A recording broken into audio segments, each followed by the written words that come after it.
Around the World in 80 Days by Jules Verne. Chapter 8, in which Passepartout talks rather more perhaps than is prudent. Fix soon rejoined Passepartout, who was lounging and looking out about the quay, as if he did not feel that he, at least, was obliged not to see anything. "Well, my friend," said the detective, coming up with him, "is your passport vised?" "Ah, it's you, is it, monsieur?" responded Passepartout. "Thank you, yes, the passport is all right." "And you are looking about you?" "Yes, but we travel so fast that I seem to be journeying in a dream. So this is Suez?" "Yes." "In Egypt?" "Certainly in Egypt." "And in Africa?" "In Africa." "In Africa," repeated Passepartout. "Just think, monsieur, I had no idea that we should go farther than Paris, and all that I saw of Paris was between 20 minutes past 7 and 20 minutes before 9 in the morning, between the Northern and the Lion stations, through the windows of a car and in a driving rain. How I regret not having seen once more Père Lachaise and the circus in the Champs-Élysées." "You are in a great hurry, then?" "I am not, but my master is. By the way, I must buy some shoes and shirts. We came away without trunks, only with a carpet-bag." "I will show you an excellent shop for getting what you want." "Really, monsieur, you are very kind." And they walked off together, Passepartout chatting volubly as they went along. "Above all," said he, "don't let me lose the steamer." "You have plenty of time, it's only 12 o'clock." Passepartout pulled out his big watch. "12!" he exclaimed. "Why, it's only 8 minutes before 10. Your watch is slow." "My watch? A family watch, monsieur, which has come down from my great-grandfather. It doesn't vary 5 minutes in the year. It's a perfect chronometer, look you." "I see how it is," said Fix. "You have kept London time, which is 2 hours behind that of Suez. You ought to regulate your watch at noon in each country." "I regulate my watch? Never." "Well, then, it will not agree with the sun." "So much the worse for the sun, monsieur. The sun will be wrong, then." And the worthy fellow returned the watch to its fob with a defiant gesture. After a few minutes' silence, Fix resumed. "You left London hastily, then?" "I rather think so. Last Friday, 8 o'clock in the evening, Monsieur Fogg came home from his club, and 3/4 of an hour afterwards we were off." "But where is your master going?" "Always straight ahead. He is going round the world."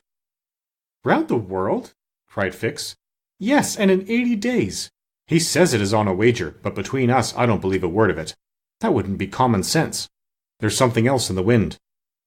"Ah, Mr. Fogg is a character, is he?" "I should say he was." "Is he rich?" "No doubt, for he is carrying an enormous sum in brand-new banknotes with him. And he doesn't spare the money on the way, either. He has offered a large reward to the engineer of the Mongolia if he gets us to Bombay well in advance of time." "And you have known your master a long time?" "Why, no. I entered his service the very day we left London." The effect of those replies upon the already suspicious and excited detective may be imagined.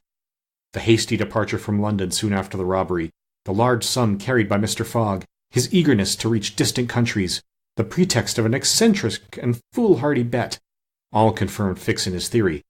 He continued to pump poor Passepartout, and learned that he really knew little or nothing of his master, who lived a solitary existence in London, was said to be rich, though no one knew whence came his riches, and was mysterious and impenetrable in his affairs and habits. Fix felt sure that Phileas Fogg would not land at Suez, but was really going on to Bombay. "Is Bombay far from here?" asked Passepartout. "Pretty far. It is a 10 days' voyage by sea." "And in what country is Bombay?" "India." "In Asia?" "Certainly." "The deuce! I was going to tell you there's one thing that worries me. My burner." "What burner?" "My gas burner, which I forgot to turn off, and which is at this moment burning at my expense. I have calculated, monsieur, that I lose 2 shillings every 24 hours, exactly 6 pence more than I earn, and you will understand that the longer our journey—" Did Fix pay any attention to Passepartout's trouble about the gas? It is not probable. He was not listening, but was cogitating a project.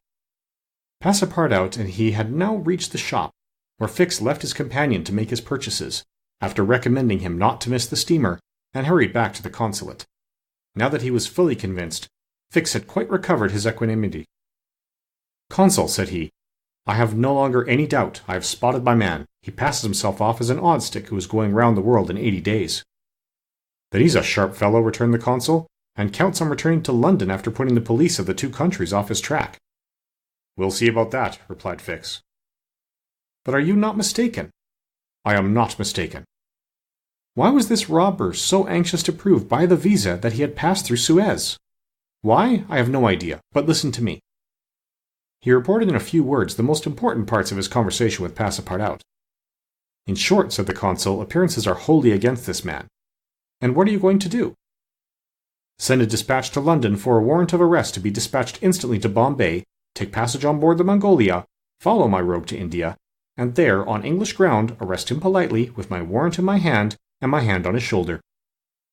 Having uttered these words with a cool, careless air, the detective took leave of the consul, and repaired to the telegraph office, whence he sent the dispatch which we have seen to the London police office.